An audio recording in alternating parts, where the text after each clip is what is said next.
बिस्मिल्लाहिर्रहमानिर्रहीम। अस्सलाम वालेकुम नाज़रीन, प्रोग्राम में आपको खुशामदीद कहते हैं। गिलगित बल्तिस्तान में फ़ाइनली जो है वो इम्तिहान जो होना था पॉलिटिकल पार्टीज़ का वो हो गया।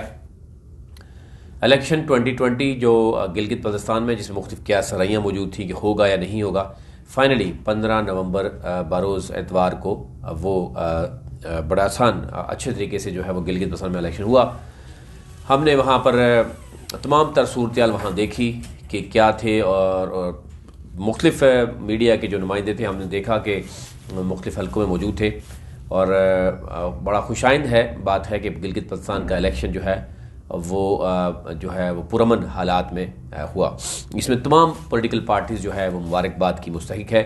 इसके साथ साथ जो सिक्योरिटी पर मामूर टीमें थी वो भी मुबारकबाद की मुस्तहिक हैं कि यहाँ तक कि बहुत से ममालिक इस पर नज़र रखे हुए थे और पड़ोसी मुल्क ने बाकायदा तौर पर पहले जो है वो झूठे वादे और दावे भी किए कि हम ये करेंगे वो करेंगे, और उसके बावजूद जो है वो हम देख रहे हैं कि बड़े अच्छे तरीके से जो है वो इलेक्शन डे को देखने में नज़र आया। अब सूरत आ रही है कि तहरीक इंसाफ की कितनी सीट्स हैं, क्या वो हुकूमत बनाने के काबिल है या नहीं है। पीपल्स पार्टी भी ये कह रही है कि जनाब उनके साथ धांधली हुई है, मुस्लिम लीग नून भी कह रही है कि उनके साथ धांधली हुई है। अब देखना यह है कि क्या सूरत है। अगर हम 2009 की बात करें तो 2009 में पीपल्स पार्टी की हुकूमत वफाक में थी, 2009 में पीपल्स पार्टी की हुकूमत गिलगित बल्तिस्तान में थी। 2015 में मियां नवाज शरीफ साहब मुस्लिम लीग नून की हुकूमत वफाक में थी और आगे आपने देखा कि मुस्लिम लीग नून ने हुकूमत बनाई। अब की बात 2020 में तहरीक इंसाफ वफाक में मौजूद है, उसके बावजूद तहरीक इंसाफ सिर्फ 10-11 सीट्स तक जो है वो जो नज़र आ रही हैं उस तक महदूद है, और बाकी जो आज़ाद उम्मीदवार हैं वो इस वक्त दूसरे नंबर पर मौजूद हैं। और फिर पीपल्स पार्टी ने जो है वो कम बैक किया, मैं समझता हूँ, और बिलावल भुट्टो की मेहनत जो है वो रंग लाई है और इस वक्त वोट के एतबार से पीपल्स पार्टी दूसरे नंबर पर मौजूद है और पहले नंबर पर PTI और तीसरे नंबर पर आज़ाद उम्मीदवार और चौथे नंबर पर मुस्लिम लीग नून मौजूद है। गिलगित बल्तिस्तान की इस वक्त सूरत इस वक्त जो सूरत है हल्का 15, 16, 17 और 2 में इस वक्त दोबारा यानी पोलिंग चल रही है या काउंटिंग हो रही है, क्योंकि जो फॉर्म 49 है पोस्टल बैलेट पेपर्स हैं, उस हवाले से आपने देखा होगा हल्का 2 में भी अभी कभी पीपल्स पार्टी का कहा जाता है कि वो उम्मीदवार जीत गया जमील अहमद, और कभी कहा जाता है फतेहुल्ला जो है वो जीतने में कामयाब हुए। तो ये एक सूरत है, डेडलॉक मौजूद है।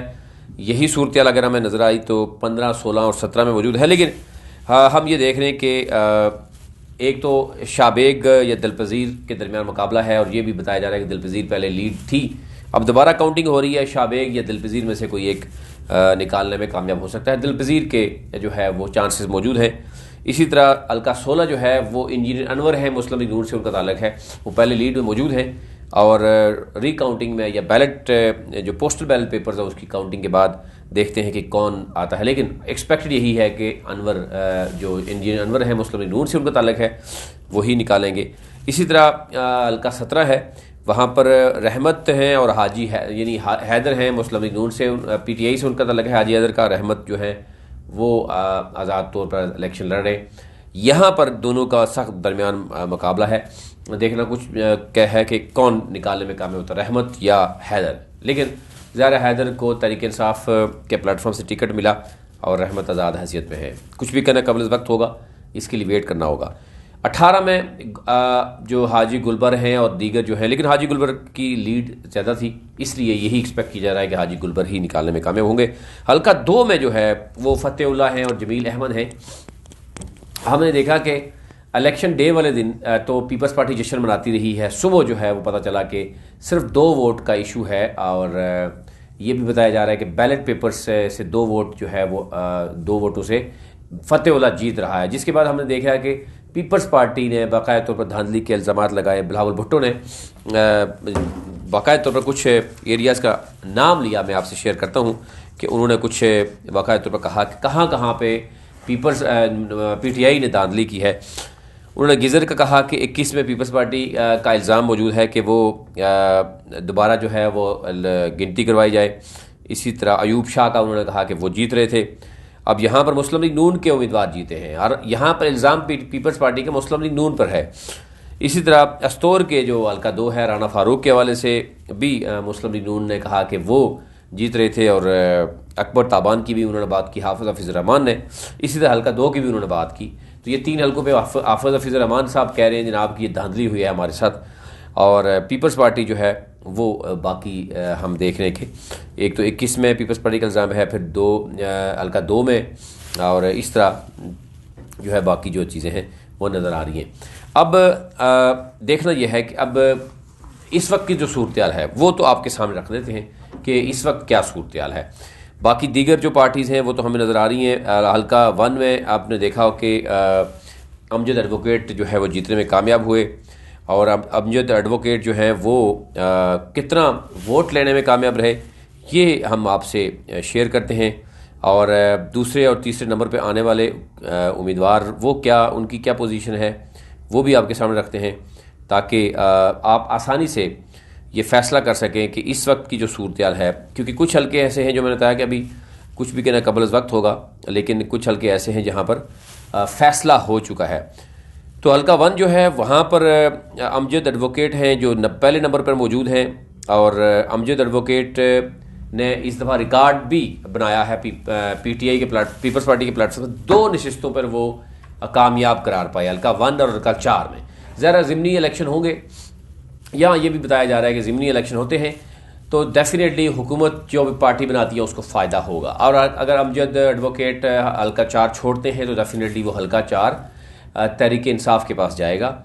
हल्का 3 में इलेक्शन होगा, वो भी तहरीक इंसाफ के पास जाने के चांसेस हैं, और इसी तरह अभी इस वक्त की जो पोजीशन है वो 10 सीट्स अगर तहरीक इंसाफ निकालती है, और 2 ये सीट्स से 12 सीट्स ये होती हैं, और आज़ाद उम्मीदवार जो हैं उसमें 4 आज़ाद उम्मीदवार ऐसे हैं कि जो तहरीक इंसाफ के उम्मीदवार थे टिकट के लिए, उन्होंने फ़ी जमा कराई बाकायदा, लेकिन उनको टिकट से महरूम रखा गया, वो भी इलेक्शन जीत चुके हैं। अब देखना ये होगा क्या वो दोबारा, कुछ उम्मीदवारों ने यह कहा था कि हम आज़ाद हैसियत में इलेक्शन लड़ेंगे और इलेक्शन जीत कर जो है वो इमरान खान को सीट गिफ्ट करेंगे। अब देखना यह है कि वो किस कदर ये बात कर रहे थे, या कुछ ये भी कहा जा रहा है कि आज़ाद हैसियत में जो मौजूद हैं वो दीगर पार्टियों के साथ राब्ते भी कर सकते हैं।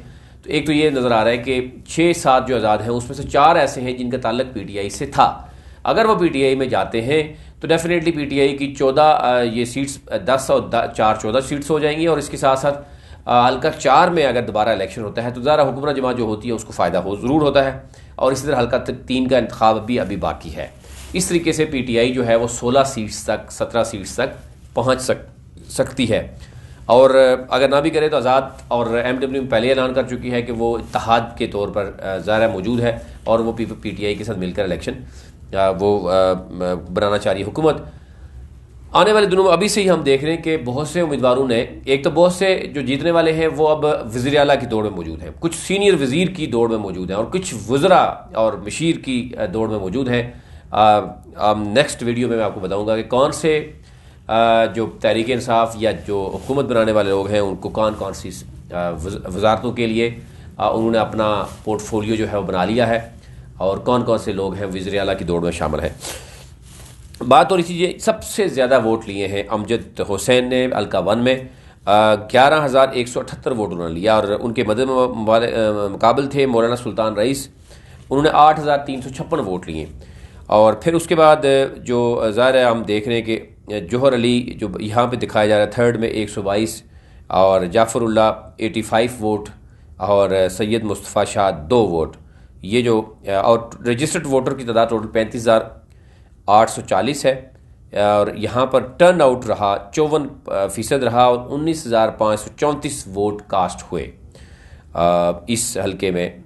और ज़ाहिर है अभी डाटा इकट्ठा किया जा रहा है, अगर कमी पेशी हुई तो वो आपसे मदद भी चाहेंगे और आपसे दोबारा इसकी करेक्शन भी करेंगे। हल्का 2 की जो सूरत है वो भी आपके सामने रखते हैं। हल्का 2 में क्योंकि इस वक्त डेडलॉक मौजूद है, अभी कुछ भी कहना कबल वक्त है, लेकिन जो ओवरऑल अगर हम बात करें, जो इससे पहले बात होती रही है कि हल्का 2 में जो जमील अहमद हैं पीपल्स पार्टी से उनका ताल्लुक है, इसी तरह जो फ़तेहुल्लाह हैं तहरीक इंसाफ से उनका ताल्लुक है, हाफिज़ हफीज़ रहमान है वो उनका ताल्लुक मुस्लिम लीग नून से है। क्या कितने वोट्स लिए हैं अभी तक, जो पहला जो रिज़ल्ट आया था उसके बाद हम देख रहे हैं अभी सूरत मौजूद है। जमील अहमद उस वक्त लीड कर रहे थे और ये बताया जा रहा था कि उनके 8,817 हैं। इसी तरह फ़तेहुल्लाह खान हैं, उनके भी तकरीबन इतने हैं। और बैलेट पेपर्स की बात की जा रही है कि अभी काउंटिंग हो रही है और उसमें देखना यह है कि क्या जमील अहमद अगर निकले, बड़ा क्लोज मुकाबला है PTI और पीपल्स पार्टी के यहाँ पर।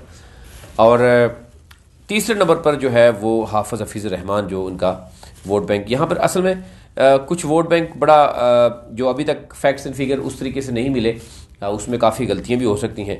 और फिर उसके बाद नासिर मीन है चौथे नंबर पर, तीसरे नंबर पर हाफिज़ हफीज़ रहमान है।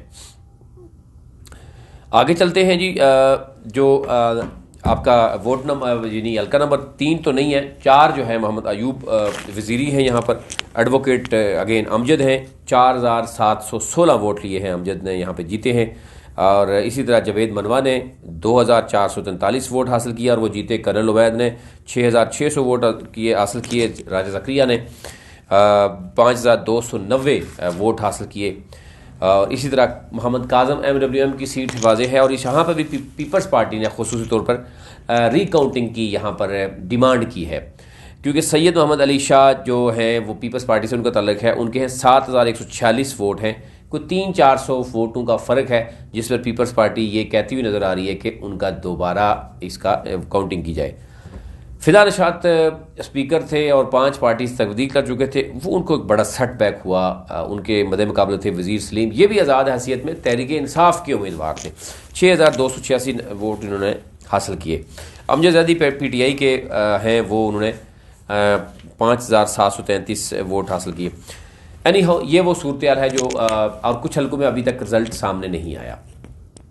ओवरऑल अगर हम देखें तो तहरीक इंसाफ अभी की तक की जो सूरत हाल के मुताबिक 9 से 10 सीट्स, अगर आप सपोज करते हैं 10 सीट्स तहरीक इंसाफ के पास हैं, 3 से 4 सीट्स पीपल्स पार्टी के पास हैं और 7 अगर आज़ाद उम्मीदवार मैदान में हैं, उनमें से 4 उम्मीदवार वो हैं जो तहरीक इंसाफ के प्लेटफॉर्म से जिन्होंने टिकट के लिए अप्लाई किया, टिकट नहीं मिला और उसके बाद वो आज़ाद हैसियत में इलेक्शन लड़े और उन्होंने आप साबित किया। और ये भी बताया जा रहा है कि कई हल्के ऐसे हैं जहाँ PTI के जो नज़रियाती वर्कर्स थे या पूरी तंजीम साजी ने उनकी हेल्प की, जिसमें वज़ीर सलीम है, हल्का जो 9 है GBLA, और इसी तरह स्कर्दू का हल्का 3 है। इसी तरह जो है हल्का 5 है जो उसका जो नगर का हल्का 2 है, वहाँ पर जवेद मनवा को भी तहरीक इंसाफ की भरपूर सपोर्ट मौजूद रही। बाकी जो दीगर हैं जहाँ पर आज़ाद हैसियत में मुश्ताक हुसैन जो हैं उनको वो भी जीत चुके हैं। और इसी तरह जो मतलब मज़ीद भी 2 लोग ऐसे हैं जो तहरीक इंसाफ के प्लेटफॉर्म से जिन्होंने टिकट अप्लाई किया वो नहीं मिले, लेकिन उसके बाद आज़ाद हैसियत में वो रही। अब अगर वो तहरीक इंसाफ को ज्वाइन करते हैं दोबारा से और पहले से 10 अगर तहरीक इंसाफ के पास सीटें मौजूद हैं वो 14 हो जाएंगी और हल्का 3 का रिजल्ट आने वाला है और फिर ज़िमनी इंतखाब होगा। तो जवेद जो अमजद एडवोकेट है पीपल्स पार्टी से, डेफिनेटली जब वो एक सीट छोड़ेंगे तो पीपल्स पार्टी को यहाँ पर बहुत टफ टाइम मिलेगा और हो सकता है तहरीक इंसाफ वो सीट निकालने में कामयाब हो जाए, क्योंकि जो भी इलेक्शन वहाँ लड़ेगा, जिस हल्के में भी जाएगा, उस वक्त अगर तहरीक जिसकी भी हुकूमत होगी तो डेफिनेटली उसको ये इल्म होगा कि जीतने वाला कल असम्बली में बैठेगा और उस आवाम के लिए कुछ कर सकेगा। तो डेफिनेटली एक तकरीबन यानी 70% चांसेस जो हैं वो वैसे ही बढ़ जाते हैं हुक्मरान जमात के जो भी इलेक्शन में जो है वो वहाँ पे कूदता है। अब बात हो रही है जनाब इस वक्त कि वज़ीर, सीनियर वज़ीर कौन कौन होंगे, फॉर्मेशन कैसे होगी, उसके लिए अभी से ही दौड़े शुरू हो चुकी हैं। पहले भी मैंने आपसे जिक्र किया 4-5 बड़े नाम जो वज़ीर आला के दौड़ में मौजूद हैं और अगर वज़ीर आला के दौड़ में नहीं होंगे तो वो किसी अहम ओहदे पर मौजूद ज़रूर होंगे। किसी अहम वज़ीर के ओहदा उनके पास होगा या स्पीकर या वज़ीर आला की दौड़ में मौजूद होंगे, क्योंकि वो एक बड़े तहरीक इंसाफ की अगर बात करें तो तहरीक इंसाफ के वो बड़े नाम कहलवाते हैं, जिसमें खालिद खुर्शीद हैं, उनका नाम वज़ीर आला के तौर पर लिया जा रहा है। फ़तेहुल्लाह अभी तक जो है वो मुश्किल में हैं, अगर वो जीतते हैं तो वो क्या सूरत हाल होगी, अगर वो हार जाते हैं तो डेफिनेटली एक बहुत बड़ा धचका होगा PTI के लिए और पीपल्स पार्टी के लोग वहाँ पे पहले ही हम देख रहे हैं जश्न मनाते हुए नज़र आ रहे हैं। बड़ा टफ मुकाबला है, देखना यह है क्या होगा। फिर कर्नल उबैद हैं, वो भी पहले से ही कहते हुए नज़र आ रहे हैं कि वो CM बन सकते हैं। इसी तरीके से अगर हम बात करें शम्स लान, उन्होंने भी सरप्राइज़ दिया है अच्छा वोट बैंक बड़े कम अरसे में उन्होंने कम बैक किया। शुरू में हम देखते हैं बड़े कमज़ोर सूरत हाल थी, लेकिन बड़ी मेहनत की उन्होंने और वो निकालने में सीट कामयाब रहे। तो ये 3-4 नाम वो हैं जो अपने आप को अभी सीएम की दौड़ में उन्होंने अपने आप को शामिल किया है। इसके साथ साथ जो वज़ीर हैं वो अगर हम बात करें तो जो दीगर हम पीटीआई के जितने भी लोग हैं, मैं आपसे शेयर करूं जो पीटीआई के प्लेटफॉर्म से जो इलेक्शन जीते हैं उसमें राजा ज़करिया है, GBLA 7 हल्का 1 है, यानी हल्का स्कर्दू का 1 है। ये जो है वो सीट निकालने में कामयाब हुए। ये किसी वजारत के लिए जनाब इनका नाम गर्दिश कर रहा है। इसी तरह मोहम्मद काजम है MWM के, वो इत्तेहाद हैं, उनका नाम भी है। इसी तरह जो है वो राजा नासिर हैं, आज़ाद हैसियत में हैं क्योंकि वहाँ पे वज़ीर हसन को टिकट दिया गया था पीटीआई का, लेकिन राजा नासिर ने अप्लाई किया था तहरीक इंसाफ के टिकट में। अब ज़रा ये जो आज़ाद हैसियत में तहरीक इंसाफ के जो लोग थे, अगर वो इकट्ठे मिलकर 5-6 वो तहरीक इंसाफ को अगर ज्वाइन करते हैं एज आ ग्रुप की शक्ल में तहरीक इंसाफ को दोबारा ज्वाइन करते हैं और अपने लिए जो है वो बात करते हैं, तो डेफिनेटली तहरीक इंसाफ इन उम्मीदवारों को भी फ़ायदा होगा और तहरीक इंसाफ भी शायद इस हद तक जाएगी कि वो उनकी बात सुनेगी। अमजद जैदी जो हैं क्योंकि वो जीत चुके हैं, उनका नाम भी आ रहा है कि वो उनको बड़ा पोर्टफोलियो दिया जाएगा। राजा आज़म खान है, वो क्योंकि पीटीआई के प्लेटफॉर्म से जीते हैं, उनका भी कहा जा रहा है 10,674 वोट उन्हें हासिल किए हैं, उनका नाम भी लिया जा रहा है कि वो उनको भी किसी अहम ओहदा जो है वो उनको दिए जाएगा। इसी तरह हैदर खान है, हैदर खान पीटीआई से PMLN से पीटीआई में आए थे और ये वज़ीर भी रहे, इनका भी नाम चल रहा है। और हाजी गुलबर हैं, JUIF से हैं और वो वजारत के बगैर उनके बारे में कहा जा रहा है कि वो रह नहीं सकते, तो डेफिनेटली वो एक डील के तहत वो मौजूद होंगे। वो किसी कोई भी वजारत उनके पास मौजूद होगी। एडवोकेट नज़ीर हैं तहरीक इंसाफ से, डेफिनेटली इनके पास भी एक पोर्टफोलियो देने की बात की जा रही है। मैं अगली सेशन में आपसे शेयर करूंगा कि कौन कौन से कलमदान किस वज़ीर को दिए जाने के इम्कानात मौजूद हैं। और इसी तरह मुश्ताक हुसैन जो हैं वो आज़ाद हैसियत में हैं। अब वो अगर वो तहरीक इंसाफ में आते हैं तो वो ग्रुप की शक्ल में आते हैं तो वो क्या वो कर लेते हैं, ये सूरत हाल है। और हारने वाले उम्मीदवार हम देखें, अगर एक लम्हा उनकी तरफ भी देखें तो वो आमना अंसारी हैं। यहाँ पर हमने देखा कि आमना अंसारी हो या जो दूसरे आज़ाद उम्मीदवार हों वो भी पीटीआई से थे, वो दोनों हारे। और हाजी जो है जो अलगा 23 में है वो निकालने में कामयाब रहे सीट। देखना यह है कि इन लोगों को पीटीआई कहाँ पे एडजस्ट करेगी। आमना अंसारी डेफिनेटली पीटीआई की सदर हैं, इसी तरीके से इब्राहिम सनाई हैं, वो मुस्लिम लीग नून से छोड़कर पीटीआई में आए हैं। ज़ाहिर है बात हो रही है कि इनको कहीं जो है वो एडजस्ट किया जाएगा, नहीं किया जाएगा। शमसुद्दीन हैं, ये अच्छा मुकाबला किया इन्होंने पीपल्स पार्टी के प्लेटफॉर्म से जो लड़ रहे थे इंजीनियर इस्माइल, लेकिन ये हारे। उनको भी कहा जा रहा है कि कहीं ना कहीं माज़ के साथ एडजस्ट किया जाएगा। और इसके अलावा नुशाद आलम है और फ़िदा नशाद हैं, ये दोनों तहरीक इंसाफ के प्लेटफॉर्म से हारे हैं इलेक्शन। इनको भी कहा जा रहा है, देखा जा रहा है कि कहाँ पे किया जाएगा। सबसे अहम जो है इस वक्त वो प्लेटफॉर्म है वो है हल्का 2 की, जिस पर पूरी GB की आवाम की नज़रें मौजूद हैं कि वहाँ पर ज़ाहिर है रिकाउंटिंग हो रही है, बैलेट पेपर्स फॉर्म 49 की बात हो रही है और जो दोबारा से रिकाउंटिंग हो रही है। अभी तक कुछ भी कहना कबल वक्त है, कहा जा रहा है कि रिजल्ट लेट भी आ सकता है, तो वो आपके सामने सूरत रखेंगे क्या सूरत होगी। फिर ग्रुपिंग हम देख रहे हैं कि पीटीआई की मौजूद है, एक तरफ गवर्नर ग्रुप मौजूद है और दूसरी तरफ साबिक जो मरहूम वज़ीर आला जो सूबाई सदर थे जाफ़र शाह ग्रुप, उनका ग्रुप मौजूद है। अभी भी स्टिल जाफ़र शाह ग्रुप और वज़ीर आला साबिक मरहूम वज़ीर आला उनका ग्रुप मौजूद है। अब ज़ाहिर है एक ग्रुप एक चाहता है कि वो अपना उनका कोई भी वज़ीर आला आए और कैबिनेट में मैक्सिमम उनके हामी लोग जो है वो सामने आए, और दूसरा ग्रुप भी यही चाहता है। अब ज़रा देखना ये होगा कि किस कदर जो है वो कौन से लोग आएंगे। 2-4 दिन में आपके सामने रखेंगे, लेकिन आने जो ही रिज़ल्ट कोई सामने आते हैं वो आपके सामने हम ज़रूर रखेंगे और आने वाले दिनों में आपको ये ज़रूर बताएंगे कि इस वक्त जो सूबाई क़यादत किन के हवाले की जाएगी, उसकी दौड़ें शुरू हो चुकी हैं। क्या सूरत हाल हो सकती है, हारने वाले जो हैं उनको भी कुछ पोर्टफोलियो देने की बात की जा रही है, और जो जीते हैं डेफिनेटली वो तो पोर्टफोलियो लेंगे ही। कल तक के लिए इजाज़त दीजिए।